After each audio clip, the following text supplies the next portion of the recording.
This episode of the Fire Alarm Insider is proudly brought to you by Security Securities, your trusted partner in firearm and security solutions, protecting lives and businesses one system at a time.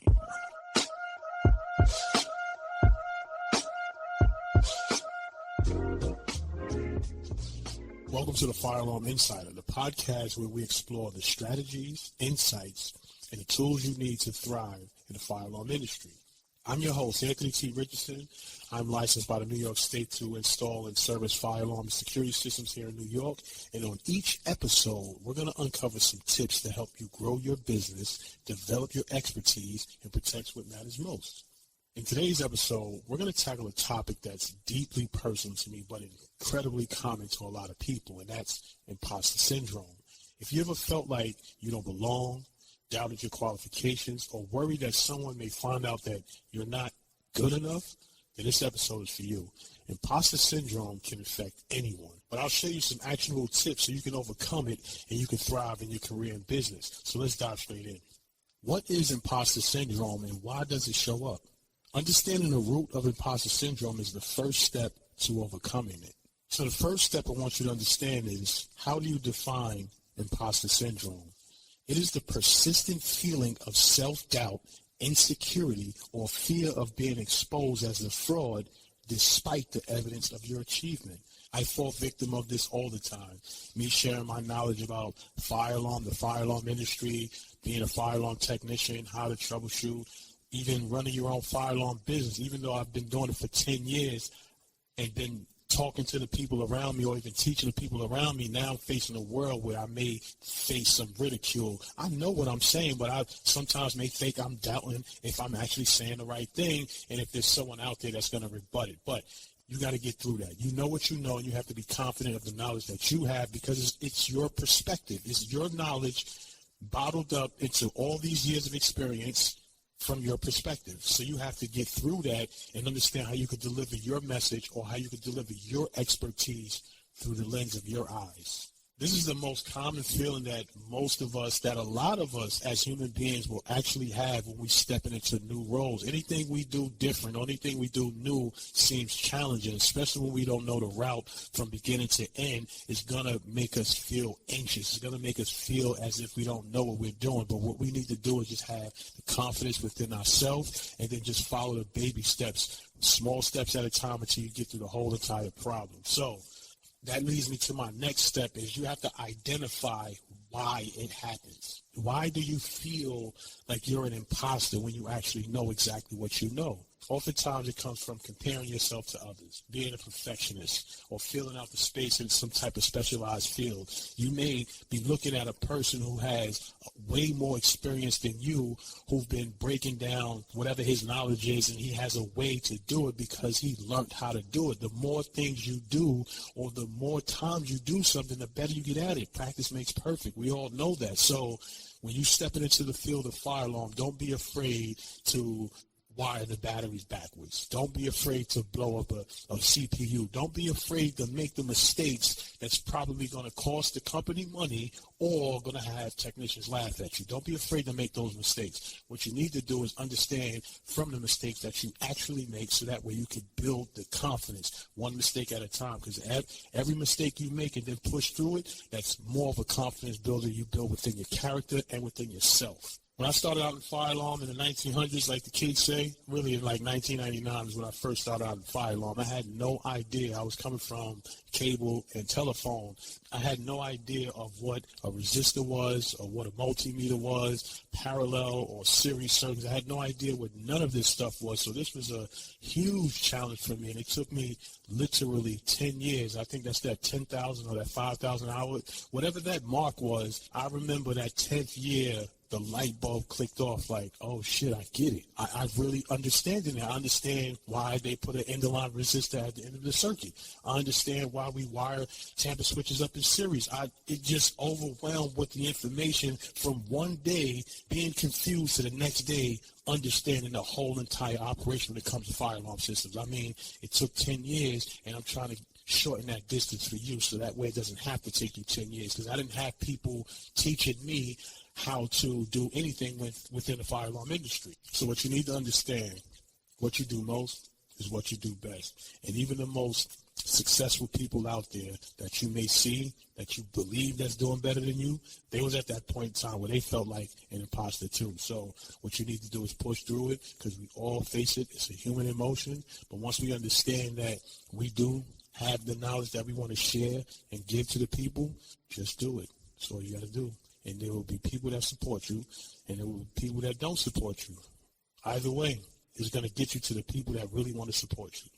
The funny thing is, I used to think that I had to know everything about fire alarm systems just to feel qualified. It wasn't until I started to embrace continuing learning, meaning that I started to spend extra money on myself outside of the company to educate myself about this industry, so that way I didn't feel I need to know it all. I just need to know where I could go and find the answers. So the more avenues I had of resources, the more answers I was able to find. So I didn't need to have or retain all the information. It's just whenever I needed the answer, I knew which way to go to get my answer.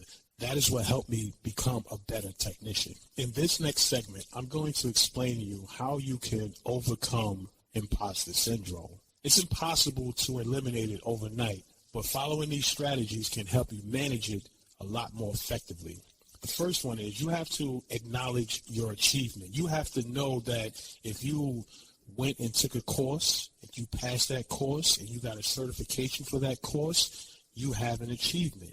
You know, if you've been working in the field for 5, 10, 15, or 20 years, you have that achievement. You know, whatever you've been doing most is what you are best at. So you are actually good at whatever it is that you're doing. So if we want to pertain this to fire alarm and you want to get better at fire alarm, you have to practice troubleshooting different types of fire alarm troubles there are out there, whether it be an open circuit, a ground fault.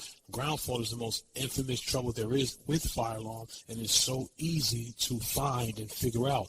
All you have to do is just keep practicing until you become nice. And as you do that, you want to just don't look for nobody to pat you on the back. You want to make a habit of documenting your own wins, whether it be a successful or whether it don't be successful. You want to make sure you remember these points in time where you did something good or you actually fucked something up and blew up something. So you want to remember these points, because that's what's going to make you better. The next step, you want to shift your mindset. Instead of fearing making mistakes, view them as opportunities to learn to improve. If you cross the wiring backwards on a battery, red to black and black to red, and now you zap the charging circuit on the main controller, or maybe nothing happened, maybe just a quick pop and you just got to replace the batteries and nothing detrimental happened after that.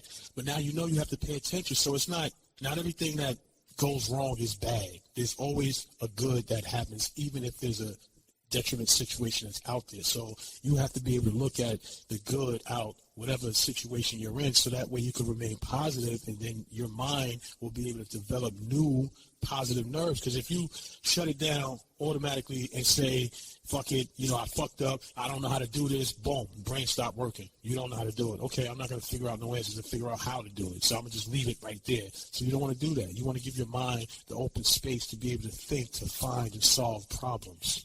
And the last thing is my favorite. I like to seek support. I don't advocate calling other technicians unless y'all cool, you know what I'm saying? But I used to always feel that these guys was feeling like job security or something like that. My thing is, if we all nice, that makes the company nice, man. Now, if one person is the nicest, then I'm trying to get information from him, and he's making me feel weird because I don't know the answer, or you're trying to make me feel as if I'm not smart enough because I'm asking you the question or I'm bothering you. I don't want to deal with that.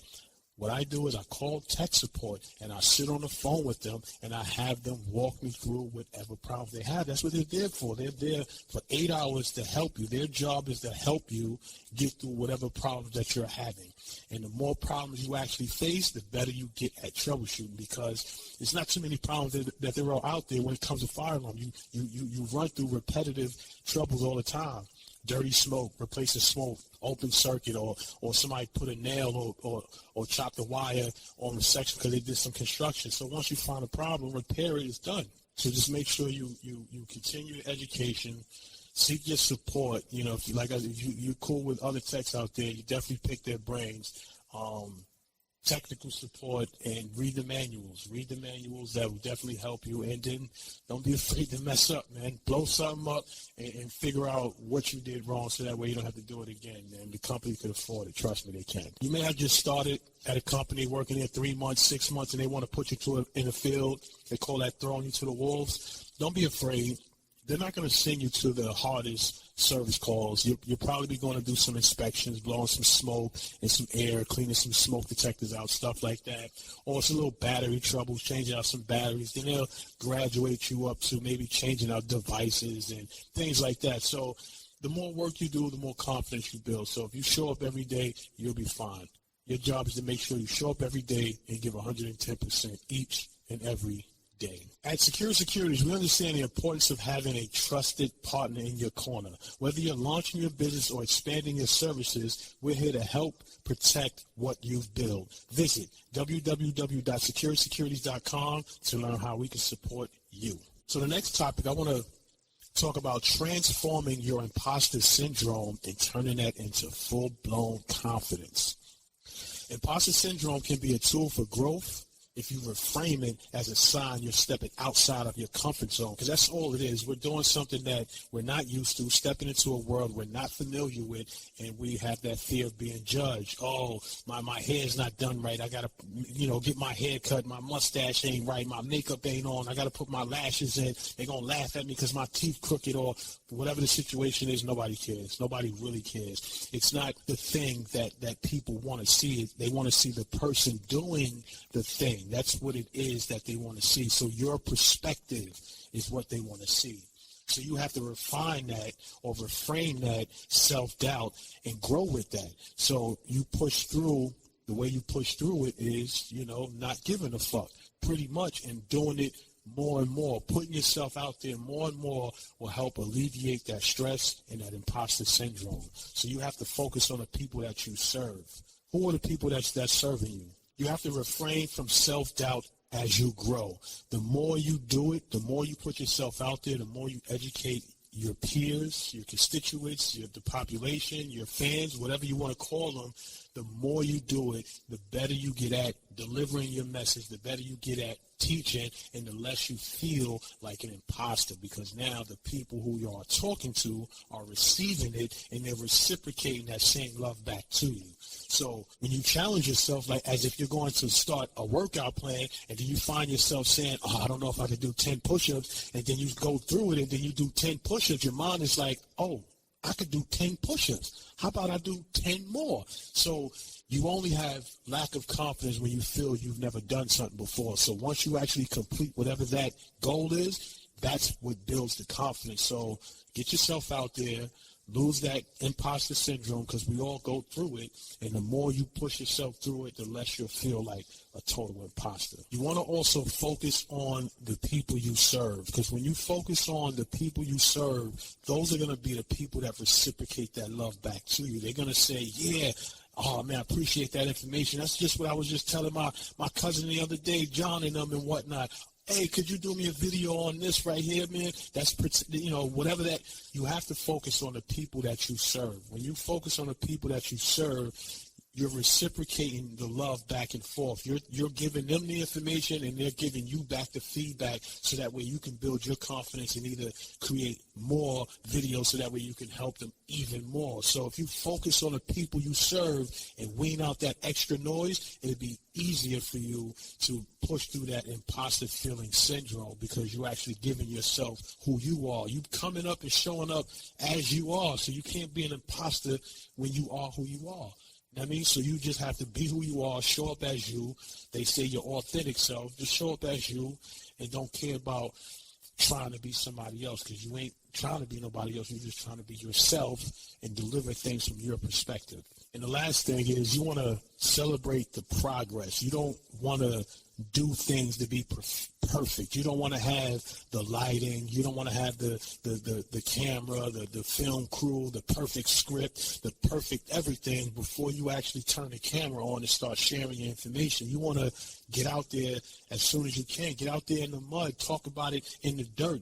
That's where you meet the people. You don't want to meet the people at the top, because not most of us at the top. All of us is mainly at the bottom. So you don't need to come come with all the craziness, all the extras and whatnot. Just come being you, regular phone. Even if the quality is trash, it don't matter.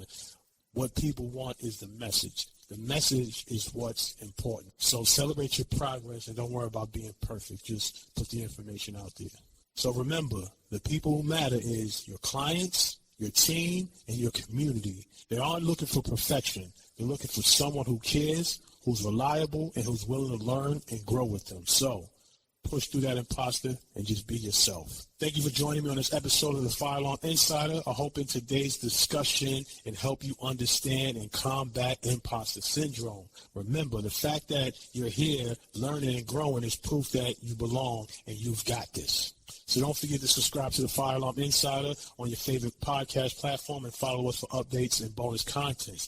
For all your fire alarm and security needs, visit our sponsor, Security Securities, at www.securitysecurities.com. Until next time, stay safe, stay secure. Catch you on the next one. Peace. This episode was made possible by Security Securities, protecting lives, securing futures. Visit www.securitysecurities.com to learn more.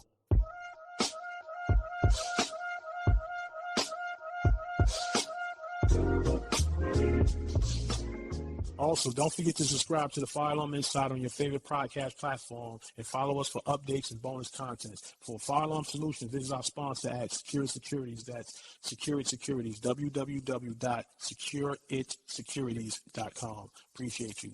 Catch you in the next episode. Peace.